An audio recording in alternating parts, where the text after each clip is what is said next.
तर मुख्यमंत्री एकनाथ शिंदे आता बाळासाहेब भवन या ठिकाणी पोहोचलेले आहेत आणि हिंदू हृदय सम्राट बाळासाहेब ठाकरे यांना मुख्यमंत्री एकनाथ शिंदे अभिवादन करतात।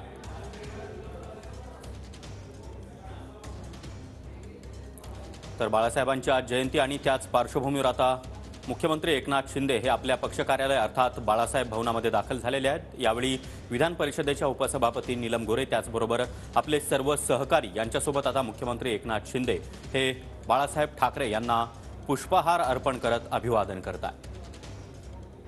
एकीकडे उद्धव ठाकरे हे नाशिक दौऱ्यावर आहेत, त्यांनी देखील बाळासाहेब ठाकरे यांना नाशिकमध्ये वंदन केलेलं आहे। तर दुसरीकडे आपण पाहतोय की मुख्यमंत्री एकनाथ शिंदे हे देखील आता बाळासाहेब भवनामध्ये दाखल झालेले आहेत आणि आपल्या सर्व सहकाऱ्यांसह बाळासाहेब ठाकरे यांना ते अभिवादन करतात।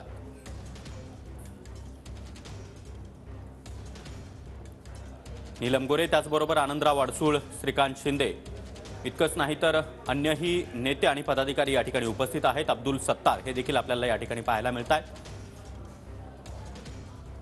शिवसेना पक्षाचं नाव त्याचबरोबर धनुष्यबाण चिन्ह हे एकनाथ शिंदे यांनाच मिळाल्यानंतर शिवसेना कुणाची त्यावर आता एकनाथ शिंदे यांचीच असल्याचं सातत्यानं सांगितलं जात आहे आणि या सगळ्या पार्श्वभूमीवर आता बाळासाहेब ठाकरे यांच्या जयंतीनिमित्त मुख्यमंत्री एकनाथ शिंदे हे बाळासाहेबांना अभिवादन करतात।